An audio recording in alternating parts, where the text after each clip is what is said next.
One of the essential items that has to be considered is the fighting load. Fighting load is the infantryman's home away from home. It's carrying all of the essential gear that is necessary to keep him functional in the field. Roughly 3 days worth of material and equipment is stored on the combat harness. In this particular configuration that I'm wearing now, this is the M1956 Field Combat Harness.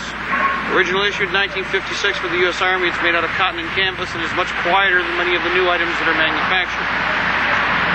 We have taken a combination of equipment to make what is a usable fighting load for an individual. Pouches are from the M16 series rifle and material support equipment from the Alice load. Individual first aid kits and items are brought from the M1956 gear. World War II magazine pouch for the 45 ACP, in this case being used for a 9mm pistol.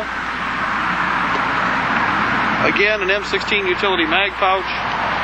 The essential butt pack, which is a 3-day pack designed to carry 3 days of both food and munitions to support an individual in the field.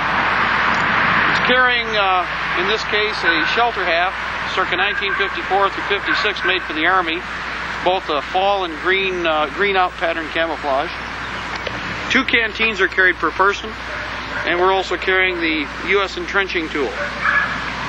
It is important to also carry personal firearm. In this case, the tan shoulder holster would probably be opted for something a little darker, or it would be camouflaged or darkened in different parts and components so that it's less obvious. The fighting load must be tailored and sized to the individual. There must be also other considerations are age, body weight, and the specific mission of the person in the field at the time. Needless to say, if this person or the individual you're tailoring the gear for would be a medical tech or a radio communications person, his material or equipment would be adjusted or changed accordingly. Priority depends also on whether or not you are talking about garrison personnel or combat personnel. In the situation in Texas with the now infamous and famous Waco situation, we would consider those troops to be garrison. They were not combat or fighting personnel. They were not prepared to fight a protracted war in the field. Normal militia or National Guard are outfitted as you see here. So they have a standard weapon issued from the U.S. Army, not from the state. They are kitted out for an extended period of time, utilizing both the fighting load and a house, or what we call a home load, house pack. That's a normal backpack kitted out for an extended period of time, carrying all of the other essential items. It should be understood that, again, your combat load must be tailored to the needs of the rifle. If the rifle requires stripper clips, the mag pouches must be accessible to the individual. If the weapon requires magazines, then you would normally have to tailor your magazine pouches accordingly. If the individual is carrying a belt-fed weapon, then he should be carrying the appropriate types of pouches to deal with the types of ammunition that he's carrying, and will normally have an assistant gunner. The average militiaman will be carrying an individual firearm such as the type I'm holding here, the SKS rifle, carbine. It's called a rifle, but in reality it fits into the carbine family as an intermediate defense weapon for specialized troops. It's an all-steel manufactured arm, capable of delivering accurate fire out to 300 meters.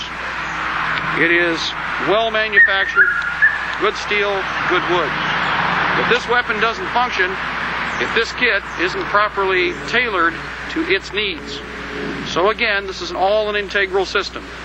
Camouflage to alter or change the pattern that people are looking for in the field. Camouflage, and the support equipment to maintain the weapon. This equipment must also be camouflaged eventually too. We're looking at a normal tactical situation when first being delivered into an environment. Normally this material would also be wound with burlap, covered with camouflage tape at the discretion of the operator and what's available. If all else fails, incorporate natural materials such again as the grass, leaves, trees, branches, whatever. This will change the pattern, reduce reflective surfaces, and allow for something in the form of a more desirable pattern in battlefield conditions that's more survivable. The weapons themselves also, with regard to camouflage, when integrated with the man in the field, should be reduced through the use of burlap, camouflage tape, etc.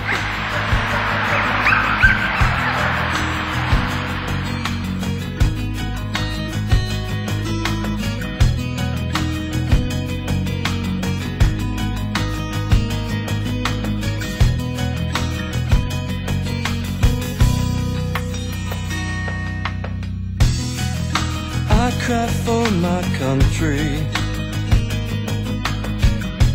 for the pain that it's been through. She's been made to suffer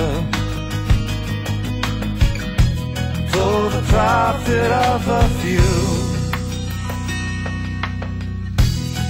Storm clouds are forming, winds of change now touch our shores. I hear forefathers are crying as the dream's been cruised.